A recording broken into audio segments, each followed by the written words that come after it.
Yeah, very good evening, a very good morning to each and every one of you. Uh, and I wish you all the blessings of the Triple Gem to each and every one of you. I'm so glad that you all have, prepared and ready to have some time together studying the one of the most important Buddhist text, Dhammapada. And Dhammapada is a text that I personally have been using a lot for my own personal reflection, for my own personal guidance, and also when I share the Dhamma with others.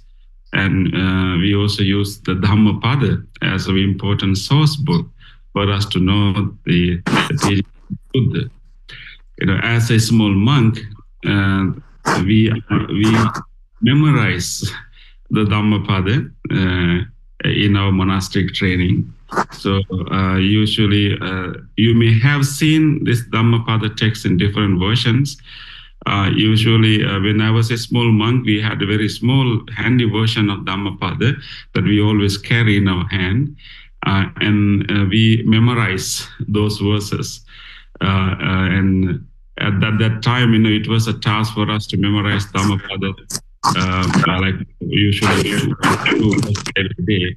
So we were able to finish Dhammapada within about 2 years. And so they're memorizing the Dhammapada. So it's a very close Buddhist text guidance to me. And for many Buddhists also, even non-Buddhist, Dhammapada is one of the most familiar texts. One of the one of the most familiar Buddhist texts to most of us.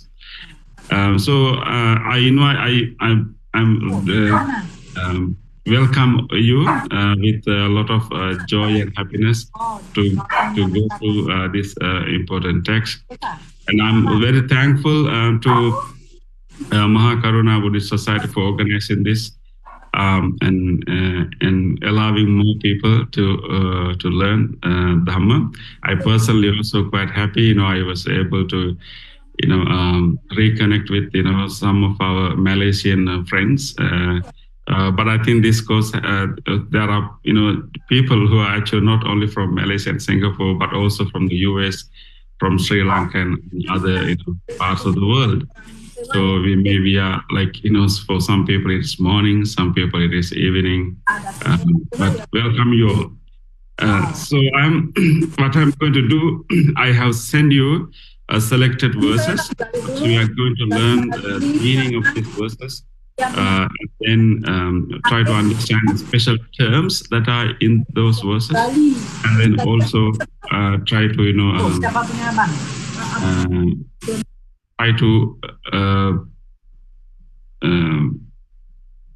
try to see how we can apply those teachings in our life.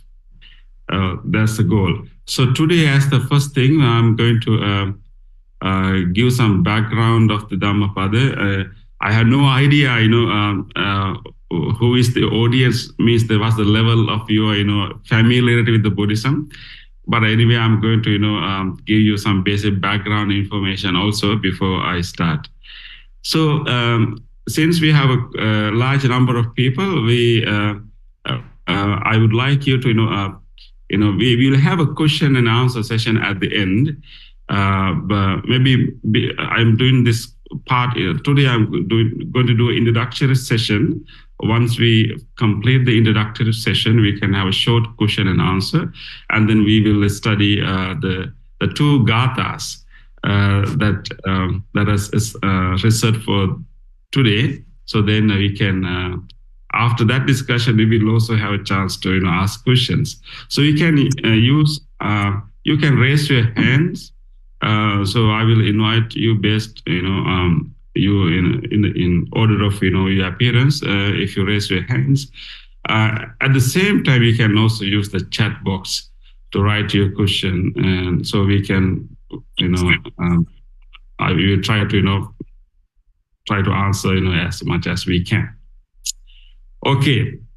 So first, let me give you an introduction to Dhammapada, means, how, just to give you an idea, where Dhammapada is in the whole, collection of Buddhist text. Some of you may know this information already, but for the benefit of, those who are, new, I mean, even for the people who know already about recording in progress. Let me see. Can you open the microphones?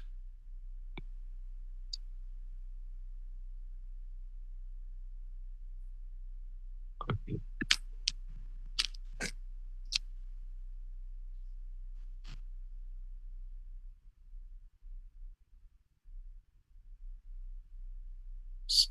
In order to refresh our memories, let us go through this.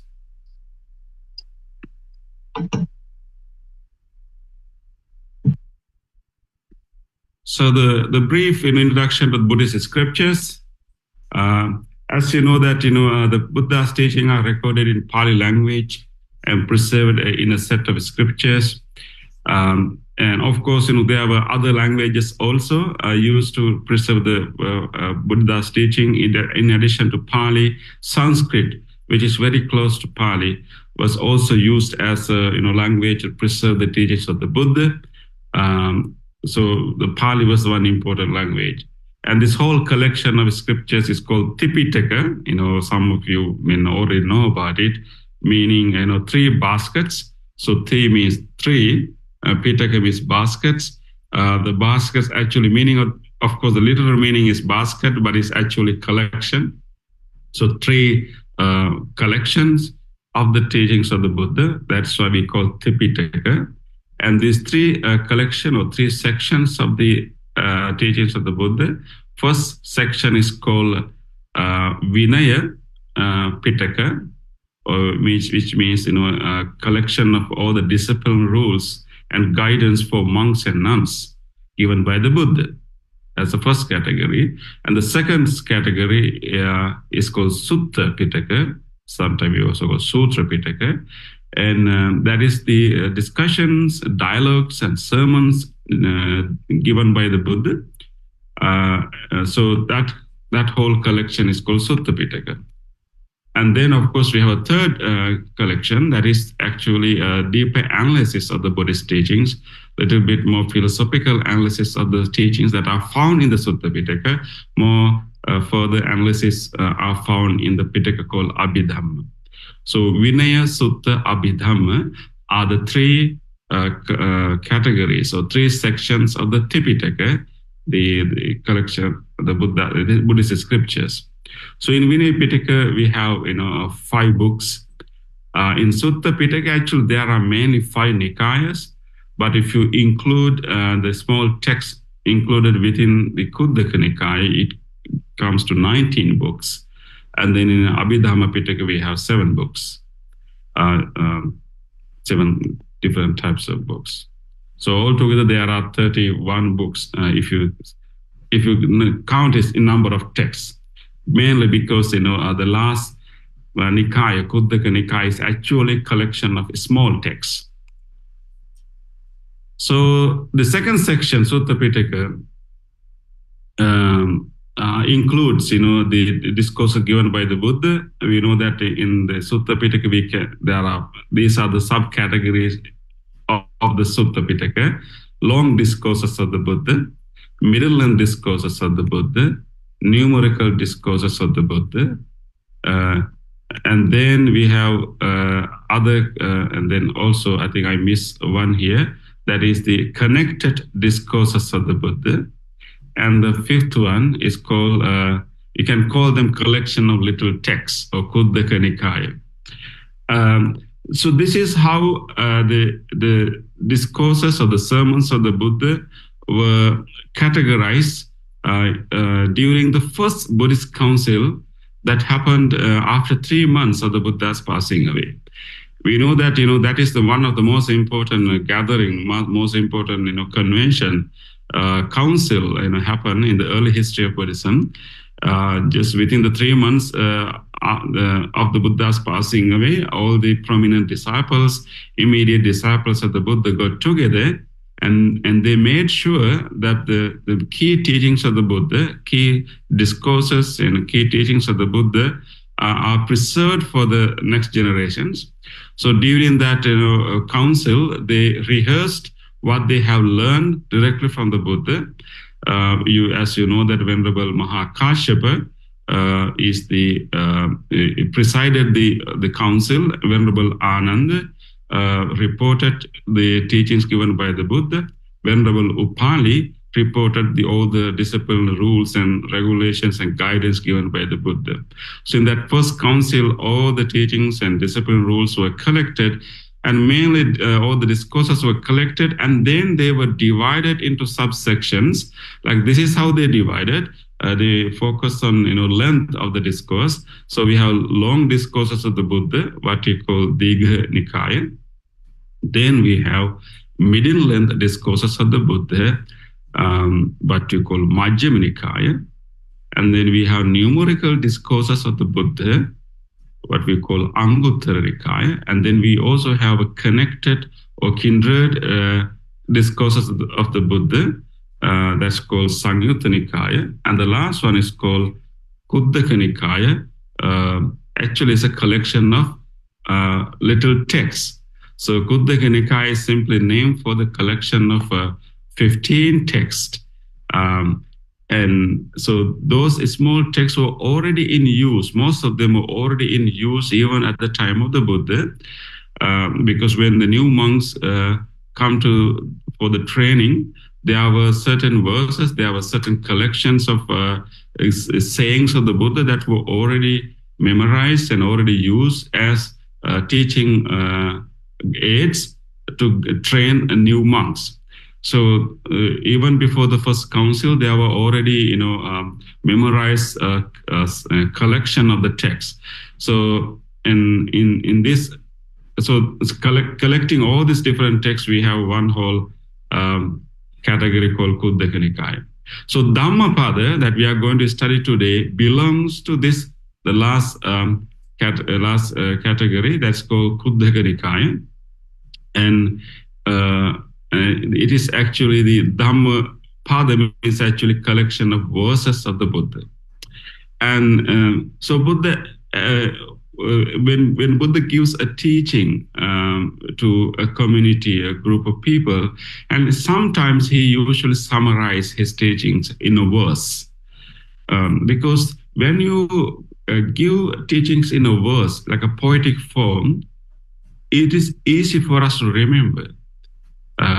Like a prose is difficult to remember, but the poems, poetic utterances is easy to remember. You can chant it, you can recite it, and then easy to remember. So therefore, Buddha had this practice that he will summarize and he will give a verse at the end, and that becomes a teaching aid, that becomes something that monks will memorize.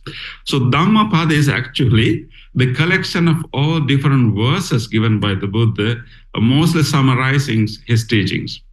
And many of the verses that we can find in the Dhammapada can also be found in other Nikaya, other Buddhist texts too. They were scattered in different places, but Dhammapada is actually a collection of all the verses, like poems and gathas, and then used as a text for us to memorize and use as a guidance for our reflection and our practice. So it is, just to give you an idea, so Dhammapada is one of the 5 collections of the Sutta Nipada.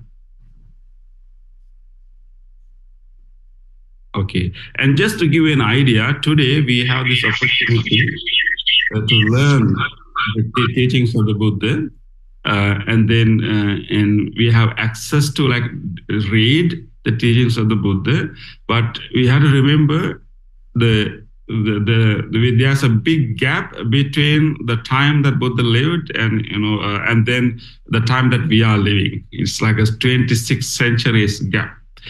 So we need to remember that these teachings that have come to us as a result of a dedication of a lot of people, a lot of monks, nuns, lay followers. So we have to have deep gratitude that today we have this opportunity to learn the teachings of the Buddha. But this didn't come automatically, and there's a long history behind it, and there are a lot of people who are dedicated to preserve these teachings for us. So we have to have deep gratitude for all those devoted monks, nuns, and lay followers. Without their dedication, this teaching could have been lost to the world. It could have been lost to the world many centuries ago. But they did their job, and they did so much dedication to preserve this. So just to give an idea, we know that I talked about the first Buddhist council that happened after 3 months of the Buddha's passing away. This is where actually all the teachings were collected and rehearsed and organized, and it is during this council the responsibility was given to groups of monks to preserve these teachings, and then during that time monks preserve these teachings through memorizing all these texts, and that is that was the custom. It's not only for Buddhists. During that time, there were other religious communities, like even there was a Vedic tradition that became in Hinduism later, and there's a Jain tradition. There are a few other such traditions. All these religious traditions preserve their teachings through memorizing it, through learning from their teacher. So oral tradition was the common method those days to preserve the important teachings, because they believe that the reason that they follow the oral method, oral tradition, is not because they didn't have writing skills. They have already documents. Already there were the people start to write documents at that time, but they believe that for religious teachings to have the authenticity, it has to come from a teacher. So it's like from a teacher. So it's like if it is a book, it becomes like a third part. Maybe it become the book is like impersonal. So learning from a teacher, directly getting it from a teacher, is the method. And also you also have to learn how you pronounce it, how you chant it, how you recite it, how you stress it, and all these things we had to learn from a person. So if it is a book, it's almost like a two-dimensional picture of something. But the oral tradition gives you this holistic understanding, and how you say it, how you pronounce it, how you understand it. So it's more like a three-dimensional picture. So it was common tradition during that time to memorize the teachings of the Buddha as a way of preserving it. So that tradition continued for a few centuries. But what happened later, when those teachings were also, those monks who memorized different texts of brought these teachings to different countries, and when the Buddhist monks travel into different countries to teach Buddhism, particularly during the period of King Ashoka, we know that there are a number of groups of monks was sent to different countries, different regions of the world. So when they send, they made sure that they will send these monks who have memorized these texts. So there was a name used for these monks during that time. They're called bhānaka, like reciters. So there were monks who have memorized and is good in reciting Digha Nikaya, the long discourses of the Buddha. So they are called Digha Bhānaka. And then, so there are monks who have memorized whole Dhammapada, and they are good in reciting and teaching that Dhammapada. So they are called Dhammapada Bhānaka. So there was the Bhānaka tradition. So when they send those monks to different countries, they also send those. They included those bhanakas, those reciters who memorize those texts. So same thing happened to Sri Lanka when Buddhism was sent to Sri Lanka during King Ashoka time, and those the Bhanaka monks came, and then in Sri Lanka also we started that tradition of memorizing those texts. Same thing happened in other countries too, like Swarnabhumi and many other places. But in Sri Lanka, there's interesting thing happened much later, due to some due to some reason. I think I don't have time to explain all the historical background, but basically there was a 11-year-long drought in Sri Lanka, and many people were having a real difficult time, even dying. Some people are fleeing, dying. And during that time, there was a big concern of the people, of the monks, teaching Buddha, because these Bhanaka monks took this responsibility quite seriously. Because if you lose it, it will be lost to the world. So therefore, they took it seriously when during that period of drought, and they have a concern because in oral tradition you had to recite it together in every 2 weeks in order to maintain that memory intact. There was a rule that you had to recite in a group every 2 weeks. That was the custom. So during that time, the drought period, and there was a lot of difficulty for a lot of people, and that was the problem of collecting these monks. And they also have a concern that if all the monks who memorize particular text happen to pass away, and that text will be lost to the world. So there was a whole, like a debate, can we put into writing? Because they already had writing, technology, but they didn't put it in writing because they believed in like learning from a teacher. They believed in oral tradition. So there was a whole, dialogue, whole, debate, is it okay to put this into writing? And so after months of debate, they decided to put all the teachings into writing. So that happened in the Buddhist year 454, that is 89 BC. That happened in Sri Lanka, in the place called Aluvihara, Matale. Some of you have maybe even visited this place. This is quite early, the beginning of the Common Era. That writing happened, and so then what happened is still even after writing this down, there were still there were bhanakas, because we find evidence from the inscriptions and other places that they refer to these groups of monks who are still reciting different texts. But gradually that bhanaka tradition, that oral tradition, gradually disappeared. But then after that, what happened? They first wrote this text in palm leaves. So this is, just to give an idea, this is how books look like those days. So they wrote down all the teachings, all the monks who memorized these texts come together, and there's like another council occurred during that time. They wrote these memorized teachings in the palm leaves and copies and reproduced. And so then what happened? And the one palm leaves can stay for a long time. So this is a palm leaf, originally original palm leaf, and there's a particular process how you prepare this palm leaves into a page like this.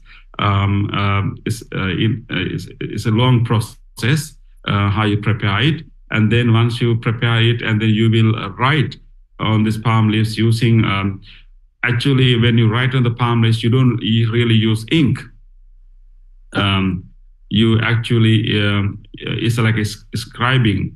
You actually carve the palm leaf with this with this sharp, what do you call it, with this sharp, the sharp instrument. So this is how you do it. So when you write it, actually you don't you carve it So you don't really see the letter clearly. You see it, but but not that obviously. But usually they use the finger. They hold the palm leaves. You use the finger. So you write on the top of the finger, like the palm leaves in between the finger and the pen. It's not a pen, but and so when you write it, you can feel that letter into the finger. So that's how they wrote it. And once you wrote it, and later you actually you will apply, you will apply this paste.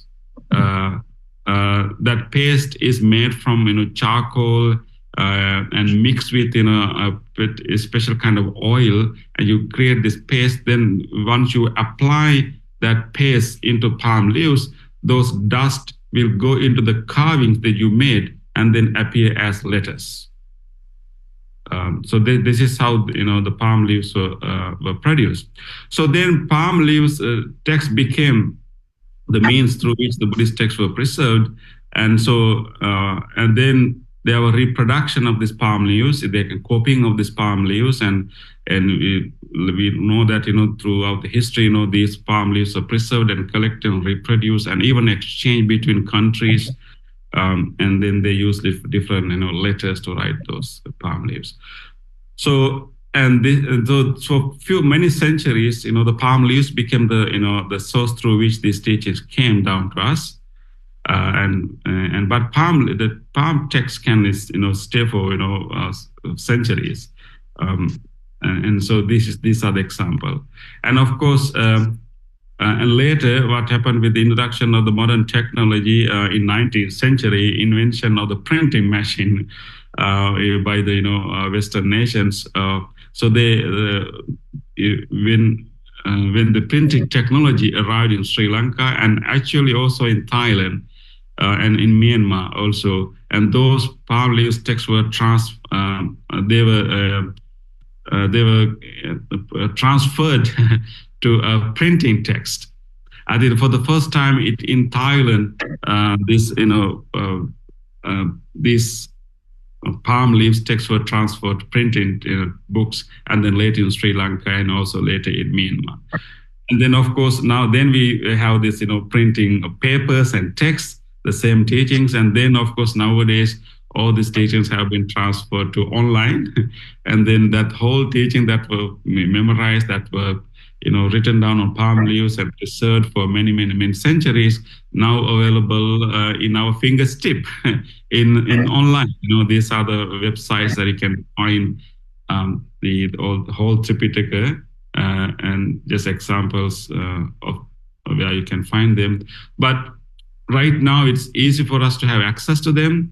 And with the fingertip, we can just have access to them, but that has a long journey. So we have to be really grateful for people behind it.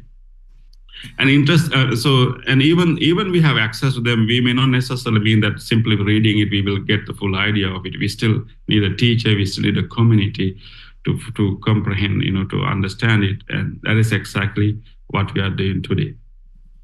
Okay, just to, for you to reflect, and so so this is how Dhammapada came to us.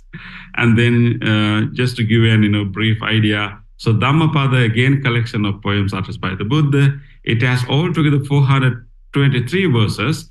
So we are going to learn 2 verses today. And then, so it is like it's a pithy statement. Every verse is a pithy statement that relates to our lives. We can get a lot of inspiration and wisdom from this text. And these verses guide us to become wise, resilient, and compassionate person.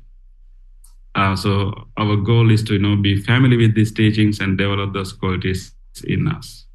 Okay, that's just the introduction. So I will ask you to reflect on these questions. Can you answer these questions? You don't have to answer, but just go through this question and reflect whether you can answer these questions based on what I discussed so far.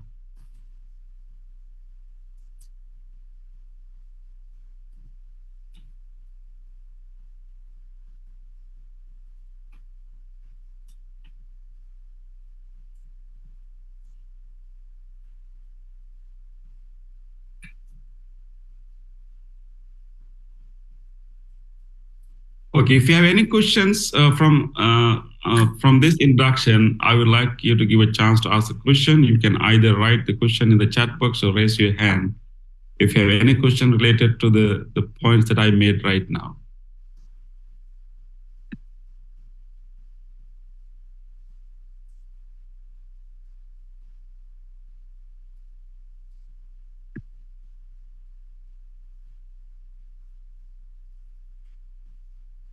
Are we all okay?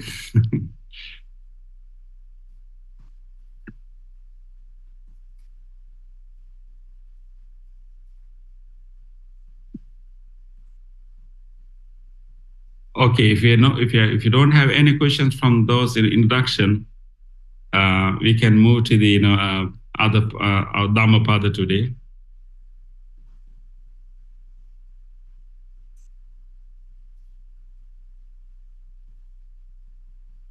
Okay, let us now study the Dhammapada.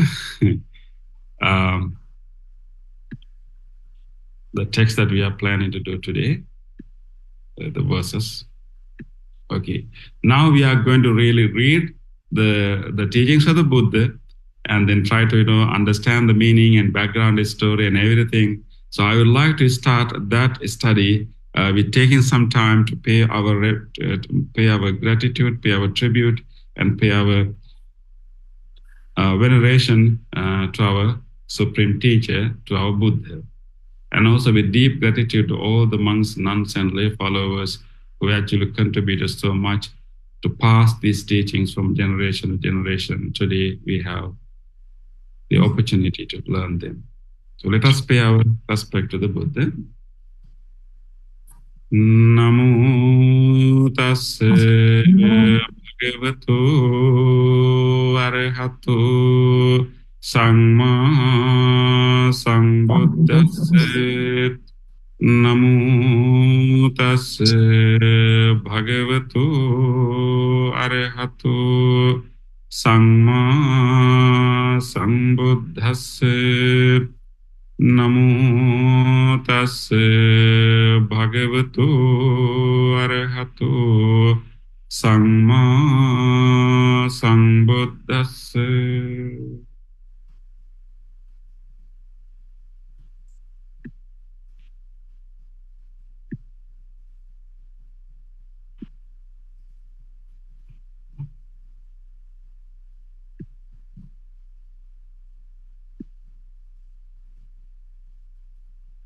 Okay, so this is the verse that we will study today. This is in Pali language, so don't be afraid of it. Just have a look at it and just be familiar with that. This is the original verse. How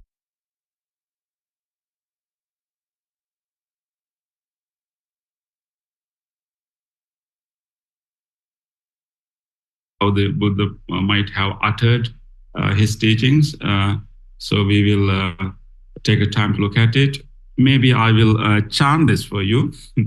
And I remember when I was a small monk, I memorized this verse and also many other verses. And when we memorize, we chant it. Because when you chant it to a particular rhythm, it is easy for you to memorize it.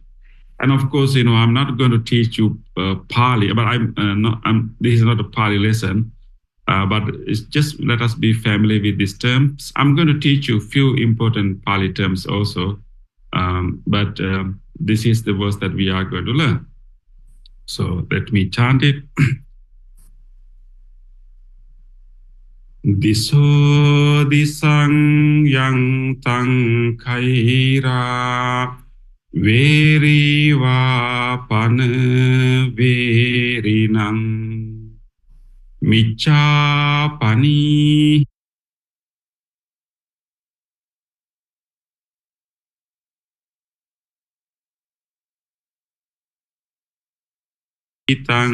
cittaṃ pāpiyo tato kare ñātakā mātā pitā kayirā aññe pica ñātakā Sammāpaṇihitaṃ cittaṃ seyyaso tato kare.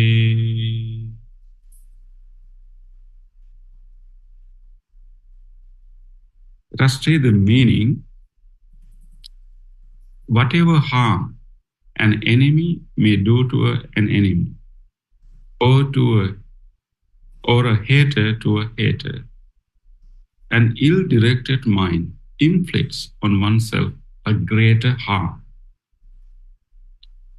Neither mother, father, nor any relative can do one greater good than one's own well-directed mind. So this is this meaning, the meaning of these two verses can give us an opportunity to reflect a lot about our life. What Buddha is telling here is that actually we know that we are afraid of people who are angry with us, and we are afraid of our enemies, if you have any, and we always afraid that someone will harm us. It is possible that someone will harm us and do a lot of bad things to us. But what Buddha is teaching here is actually, our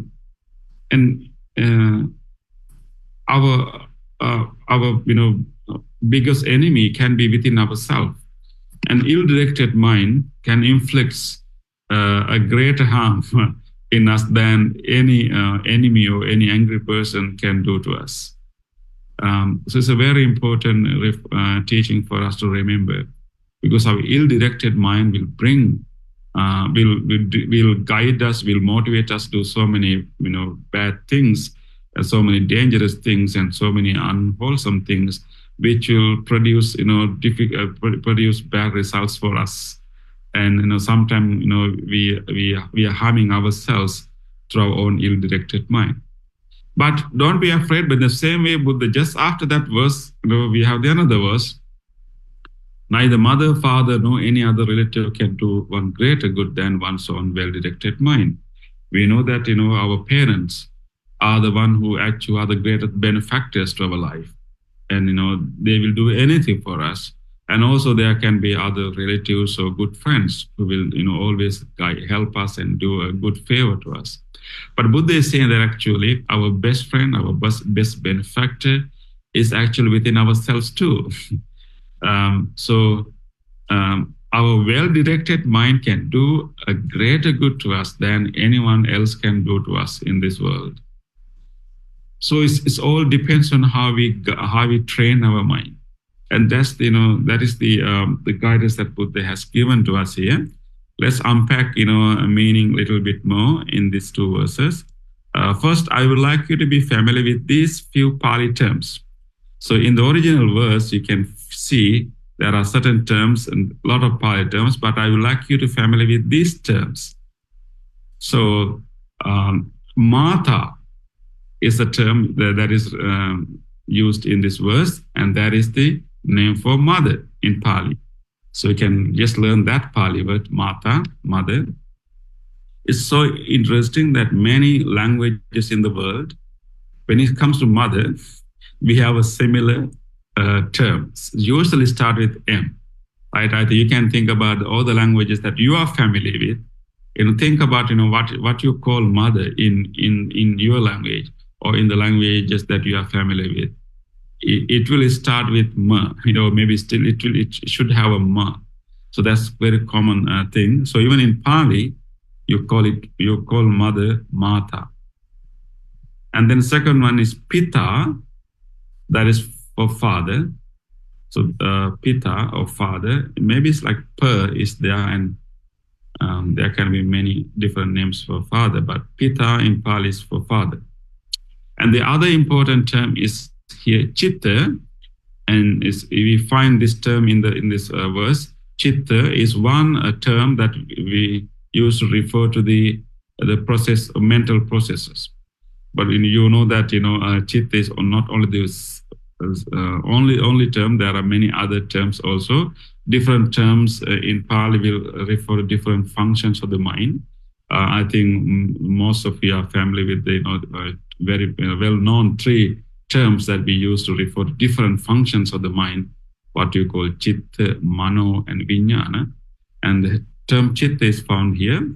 Citta is the most comprehensive term that includes emotional aspect as well as cognitive aspect and everything. So it's a very most commonly used term and most comprehensive term is for the mind in Pali is citta. Although it is letter C, it doesn't pronounce as K, like a cake. It's pronounced as ch, as in chair. So it's letter C in Pali always stand for ch sound, not for k sound. And for k sound in Pali writing, we only use letter K. For C is only used to get the sound of ch. So this is citta. So anywhere you see C in Pali writing, pronounce this as ch, not k, but ch. And then the other important term here is like Samma. We find the term Sammāpaṇihitaṃ. Samma means well or perfect. And the other one is Micchā, that means wrong and perfect. So Samma, we can find this term Samma in explanation of the Noble Eightfold Path, like Samma Ditti, like a right view, Samma Vacha, so although we usually call it Samma, it means like well or perfect. And Micchā is the other term that you can learn, that is for wrong or imperfect. So I hope that these 5 terms are enough for you for today to learn this for learning some of the Pali. If you learn some key terms in Pali, it will be easier for us to have good discussion and deeper understanding of the Buddha's teaching. So mātā, pitā, citta, samma, and micchā. Okay. Now I would like to go to this two very important term used in this verse. So we learn that ill-directed mind, and that's what we can give us harm even greater than an enemy can do. And well-directed mind is the mind that can give us so much benefits. So let's try to be familiar with these two terms. In order for us to understand this ill-directed and well-directed mind, we need to understand in the Buddha's teaching, the mind is not considered as one single entity. Mind is understood and explained in Buddhist teachings as a flow, as a process, as a stream. So it's not a one single thing residing in our body as a precious entity, but actually mind is a continuous process. It's a flow, it's a stream. So like a river. So that is why we can direct this mind to all different directions. And so therefore, and this mind is always flowing, always flowing, always moving, always flowing. But most of the time we don't know where it is flowing. Whether we know it, whether we are aware of it or not, mind is continuously flowing. That's the nature of the mind. What Buddha has asked us to do is use our mindfulness, use the wisdom, use the teachings of the Buddha, and turn that flow. Or mind will flow anyway, but we use that flow to direct that flow to a wholesome direction, and direct that flow of the mind from ignorance to wisdom, from attachment to letting go, from anger to loving kindness. So that's our goal. So we want to direct our flow of the mind to a wholesome direction. So that most important two terms is the ill-directed and well-directed. Just to give you an idea, when the like a water, like this any stream of water, if it's not well-directed, it can go all over the place. There's no particular goal, particular direction. It will go all over the place, and sometimes it can also damage the ground, and can create erosions, can create all kind of damages too when it is not directed, when it's ill-directed. But when the water is directed, well, we can make use of that water for a lot of cultivation and a lot of good things. Many can benefit when water is well directed. Same with the mind also. Um, and and what we really mean by the ill-directed mind. And so briefly, ill-directed mind is actually, as explained, like a mind that is leaning towards covetousness, what you call unrighteous greed, ill will, and then wrong views. This is what you call ill-directed mind. Covetousness, ill will, and wrong views. These are the among the 10 unwholesome actions, 10 unwholesome deeds. These three are the three unwholesome deeds related to mind.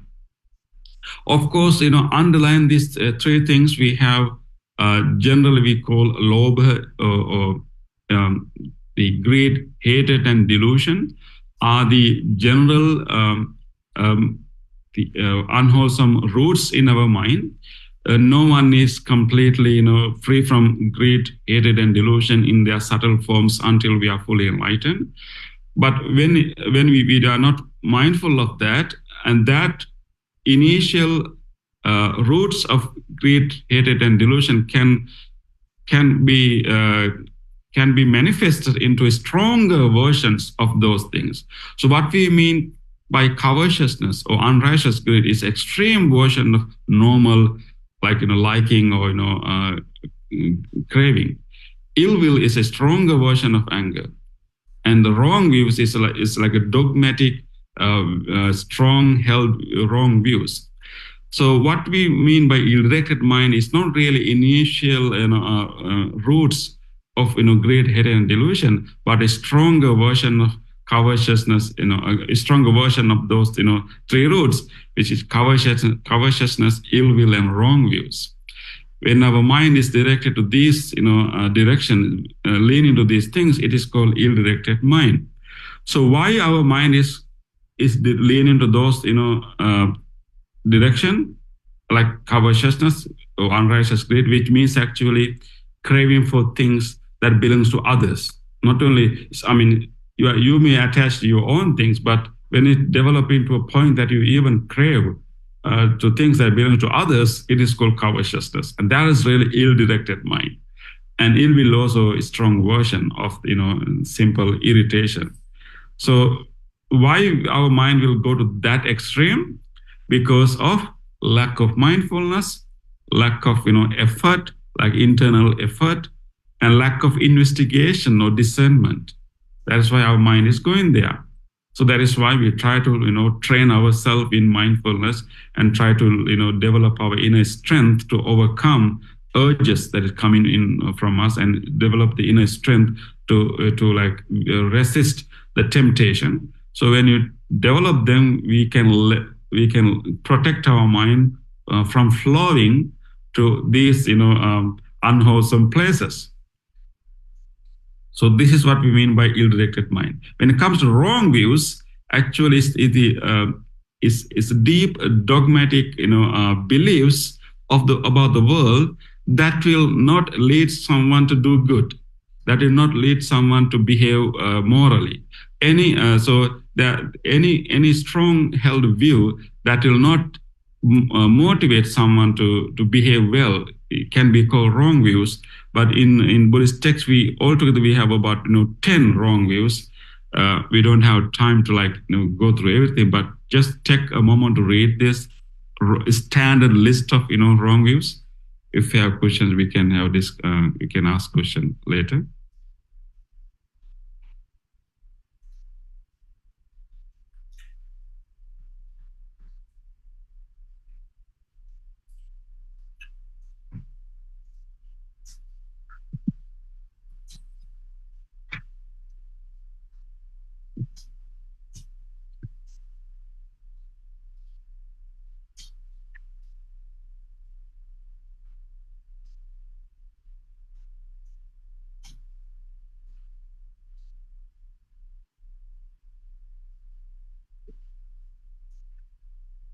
Okay, now let's talk about well-directed mind. In opposition to ill-directed mind, well-directed mind is something, our mental process that is leaning to generosity or letting go, loving kindness and wisdom. In opposition to covetousness, ill will, and wrong views, when our mind is leaning to generosity or letting go, loving kindness and wisdom, is called well-directed mind. And whenever our mind is like full of mindful, full of effort and investigative, like discerning, we have some reflection of our own thoughts. When we have those qualities, mindfulness and effort and this self-reflection and investigation within ourselves, we can direct our mind to a wholesome direction. So that is called well-directed mind. And so when our mind is well directed, we will definitely do wholesome things that will produce good karma, and that will produce good immediate wholesome environment, and those immediate impact that we are doing to our close group of people, to our immediate environment, by acting with generosity, loving kindness, wisdom, can bring us so much goodness. And also our karma that we produce can also bring us so much goodness. So, it is a well-directed mind that can bring us good fortunes, prosperity, and even like deep freedom of our mind, even spiritual attainments, and all these wholesome things, freedom of the mind, freedom from defilements, even good worldly pleasures, like even divine prosperity. Everything was given to us not by our parents, not by anyone else, but actually our own well-directed mind. So that is therefore we have to give prominence to train our own mind than anyone else, because no matter how many people are around us, ultimately it is our own mind that's going to be our own refuge. Only trained mind can be a good refuge to this life and also to our next life. Therefore, we really should take care of others too, but we have to give prominence to take care of our own mind, because that's the mind, that is the ultimate resort, ultimate refuge that will bring all the goodness to our mind. Otherwise, it will only give us harm. And so whenever we are cultivating that, it will develop leaning in our mind, tendency in our mind. Whatever we think about, ponders about, often our mind gets a leaning in that way. And our mind is a habit forming mechanism. We always create habits. How we think, how we feel about people and things, how we respond to things is a habit. So if you don't pay close attention and awareness, mind will create its own habit, and that gradually becomes our character, our temperament, our nature. But we can change it by bringing more mindfulness and more effort. So that's all I would like to share right now. We have a few minutes left. I would like to use that time to have some discussion, some questions.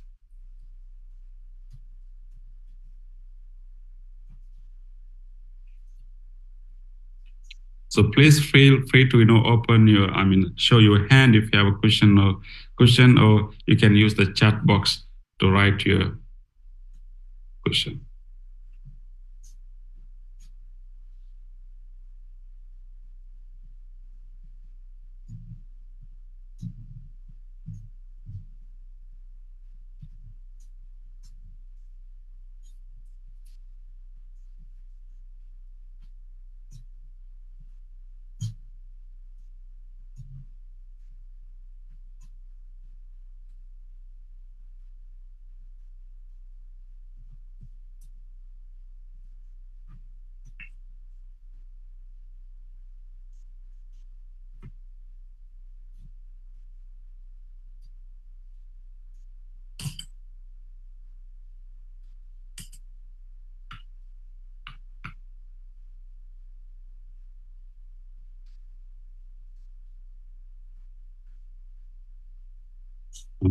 Okay. Yes, we have one question. Yes, PT, can you unmute your microphone and ask the question?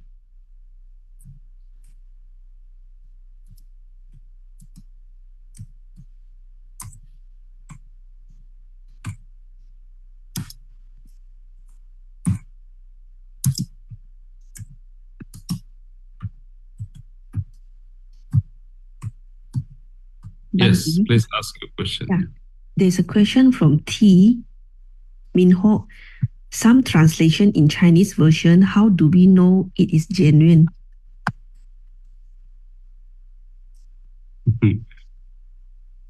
How do we know it is genuine? I think any translation is difficult.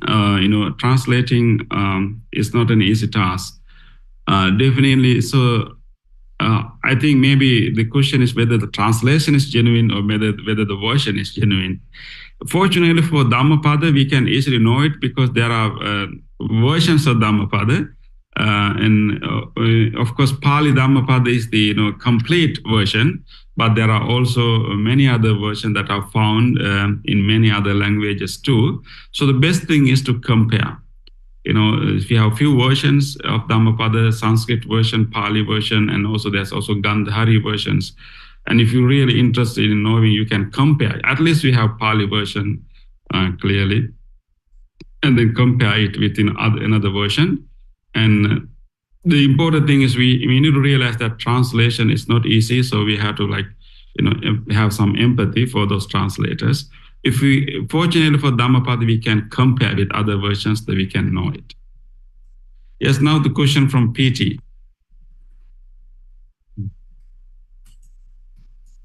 Okay, I think he put into in the chat.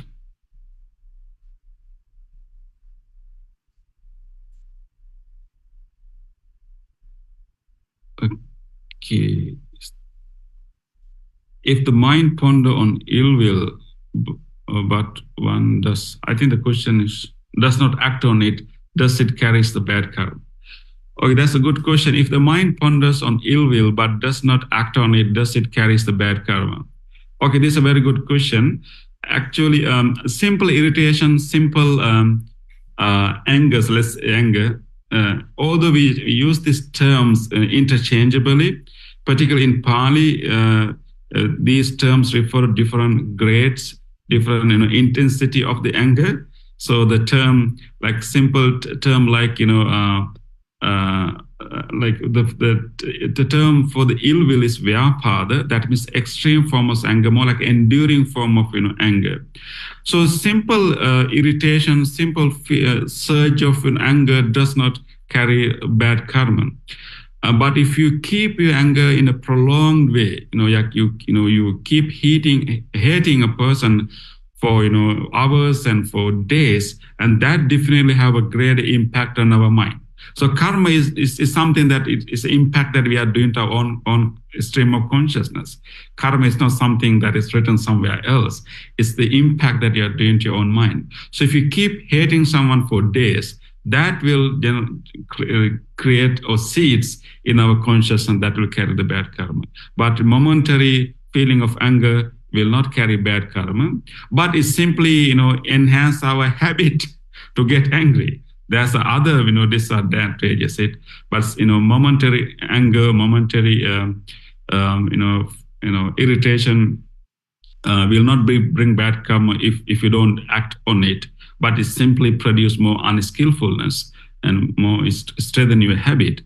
But prolonged anger definitely make a big impact on your mind that will produce the bad karma.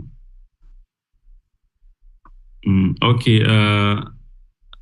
Lu Pingsu or Lu Pingsu, can you ask your question? Yes. Bhante, I noticed that in Dhammapada there are many stories that are connected to the verses, and you haven't mentioned the stories at all. Is there a reason for it? Yes, there's a reason for it. It's the limit of the time. Yes, sorry. Because today I gave an introduction, so therefore my time is limited. But in my next sessions, I would like to incorporate the stories too. So the stories are actually important to the verses? Important to the understanding of the verses? Actually, yes, definitely is giving us more, perspective. But, one thing we need to remember is actually the original text, Dhammapada, only had the verses, not the stories. But then later, there were commentaries were written to this Dhammapada. That happened around 5th century, later.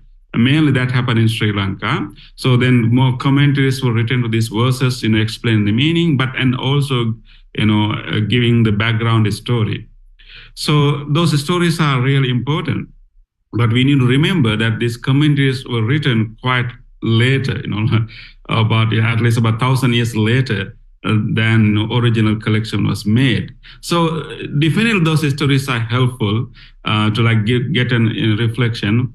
But we don't know exactly whether the stories were memorized, or maybe they try to find matching stories to these verses. So, but anyway, learning these stories is helpful, but not taking them quite seriously, knowing that this commentary is written, 1,000 years later. Thank you, Bhante. Okay. Is there any other question in the chat box? Yes, I think yes.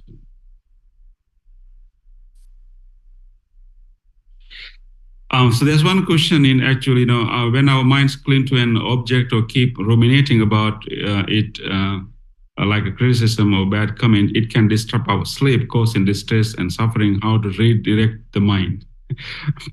How to redirect the mind is not easy. Not easily we can find a lot of other techniques. Of course, it's the most important skill is the mindfulness, like observing our own thoughts rather than entertaining these thoughts, rather than producing more thoughts. We become the observer of our own thoughts. Let the mind to think, but we consciously bring awareness to it. Keep watching. Oh, what my mind is bringing, what memories it is bringing out. So it's an interesting technique to observe the mind rather than contributing to those thoughts. So mindfulness is the key technique. But importantly, can be other terms. Personally, I will keep reciting wholesome thing. If a bad thoughts, bad memory come and disturb me all the time, in order to get rid of that, I will do a chant. I will even may all beings have happy minds, or sabbe satta bhavantu sukhitatta. Even simple thing namo buddhaya or sukhi hotu. Simple repetition of those chant will help us to redirect our mind. I think given this time limitation, that's all I can say. But you can do it with mindfulness, and then some techniques reciting something good, purposely. You may not feel like saying it, but you simply keeps repeating it again and again, and then that strain of bad thoughts will disappear.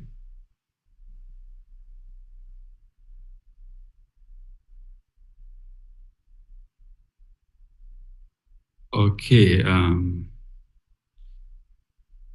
How to control impulsive anger without intention? Of course, there can be impulsive anger that, we have different, tendencies, different habits in our mind. So some people can have easily irritable or impulsive anger. In order to change it, we have to have long practice of, loving kindness meditation.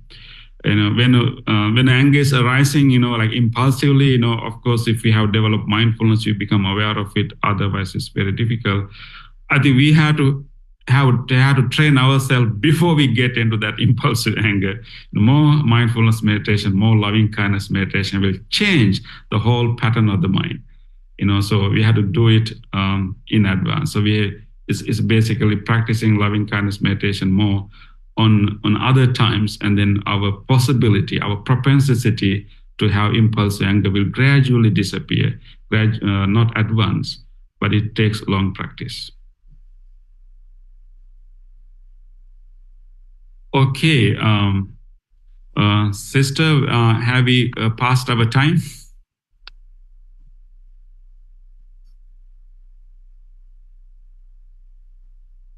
Yes.